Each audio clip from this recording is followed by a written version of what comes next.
Hello student, मैं हूं M हक from biology point A satellite of science Ekangarsarai. और आज आपके लिए हम लाइट में रे ऑप्टिक्स का chapter number 1 reflection and refraction of light के कुछ टॉपिक का स्टडी कराने जा रहे हैं, जिसमें सबसे पहला टॉपिक है रिफ्रैक्टिव इंडेक्स, फिर आपका है relative refractive index, lateral, shift, real and apparent depth और total internal reflection, critical angle, atmospheric refraction. ये सब टॉपिक को यहाँ पे हम समझाने जा रहे हैं आपको, ठीक है। तो सबसे पहले है आपका रिफ्रैक्टिव इंडेक्स।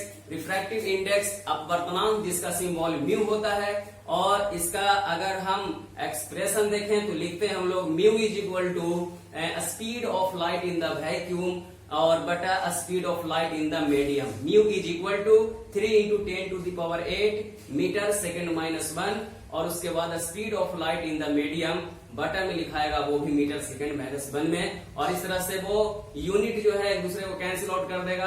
तो रिफ्रैक्टिव इंडेक्स का कोई यूनिट नहीं होगा, ना ही कोई डायमेंशन होगा, ठीक है। तो उसके बाद हम लोग फिर आगे देखते हैं relative refractive index mu R, ठीक है।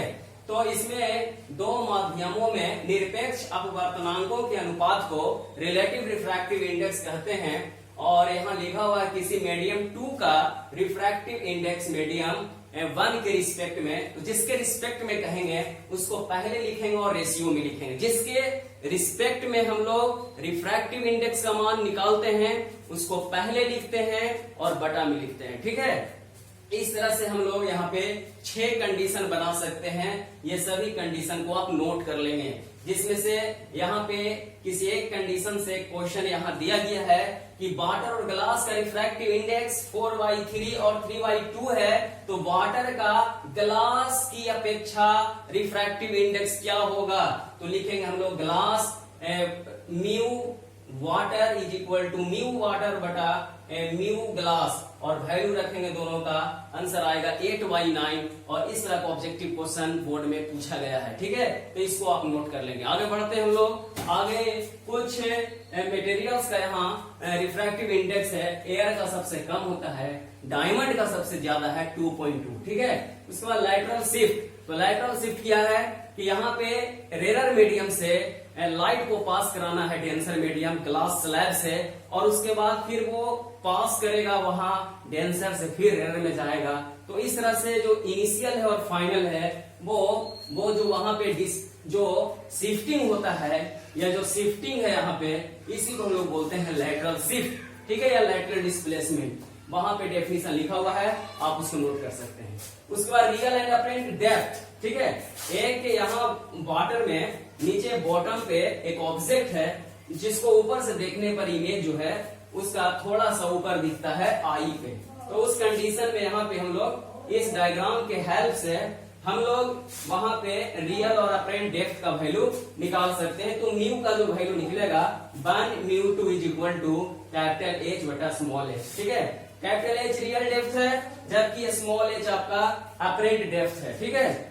उसी तरह से जब हम वाटर में हैं और ऑब्जेक्ट ऊपर है, वाटर के बाहर है, तब उसको देखते हैं, तब उसका फॉर्मूला आपका होता है म्यू इज इक्वल टू आभासी दूरी बटा वास्तविक दूरी, और फॉर्मूला होगा स्मॉल h बटा कैपिटल H, ठीक है। उसके बाद टोटल इंटरनल रिफ्लेक्शन। तो टोटल इंटरनल रिफ्लेक्शन हम लोग कहते हैं किसको, यहाँ पे डेफिनेशन लिखा हुआ है टोटल इंटरनल रिफ्लेक्शन का। हम इसका आपका समरी कर देते हैं, शॉर्ट कर देते हैं इसका, कि जब यहाँ पे डेंसर मीडियम से रेयर मीडियम में जाएगा लाइट, तो उस स्थिति में वो नॉर्मल से दूर वो क्या करता है, डेविएट करता है, ठीक है। तो जैसे जैसे एंगल ऑफ इंसिडेंस का मान आप बढ़ाइएगा, आपतन कोण का मान बढ़ाइएगा, वैसे वैसे एंगल ऑफ रिफ्रैक्शन का मान, आर का मान बढ़ते जाएगा। और जब हम और बढ़ाएंगे तो एक समय ऐसा आएगा कि जो आपका रिफ्रैक्टेड रे है, अपवर्तित किरण है, वो दोनों बाउंड्री का जो सरफेस है, एयर और वाटर का जो सरफेस है, कॉन्टेक्ट सरफेस, उस पे वो आ जाएगा। तो उस स्थिति में वहां आर का मान जो है 90 डिग्री हो जाएगा। तो 90 डिग्री के रिस्पेक्ट में जो एंगल ऑफ इंसिडेंस होता है उसको हम लोग क्रिटिकल एंगल बोलते हैं। अब थोड़ा एंगल ऑफ इंसिडेंस का मान और बढ़ाएंगे, यानी क्रिटिकल एंगल्स और बढ़ाएंगे यहाँ पे एंगल ऑफ इंसिडेंस का मान, तो जो रेंज सरफेस पर था वो अब उसी मीडियम में वो लौट जाता है। तो हम लोग इस घटना को बोलते हैं टोटल इंटरनल रिफ्लेक्शन। ठीक है, उसको डायग्राम में वहां दिखाया गया है और उसके रिस्पेक्ट में क्रिटिकल एंगल और वहां पे म्यू के साथ जो फॉर्मूला निकलता है वो होता है mu is equal to 1/sin IC। ठीक है, उसके बाद नीचे लिखा हुआ टोटल इंटरनल रिफ्लेक्शन के लिए कंडीशन शर्त।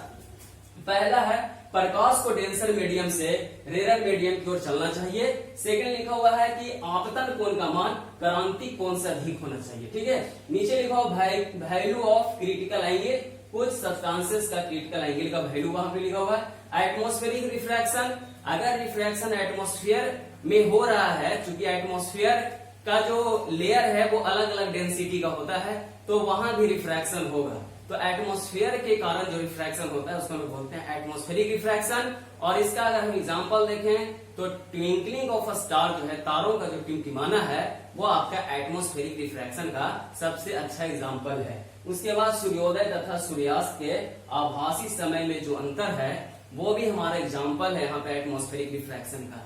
तो ये कुछ टॉपिक है यहाँ पे इस चैप्टर का जिसको हम यहाँ पे आपको स्टडी कराएं। ठीक है, कुछ टॉपिक और रह गया है, फिलहाल इसको आप नोट कर लेंगे। कुछ टॉपिक रह गया है जिसको हम लोग नेक्स्ट लेक्चर में क्लियर करेंगे। ठीक है, तो मिलेंगे हम लोग नेक्स्ट टॉपिक को लेकर के नेक्स्ट लेक्चर में। तब तक के लिए थैंक यू, धन्यवाद, ओके।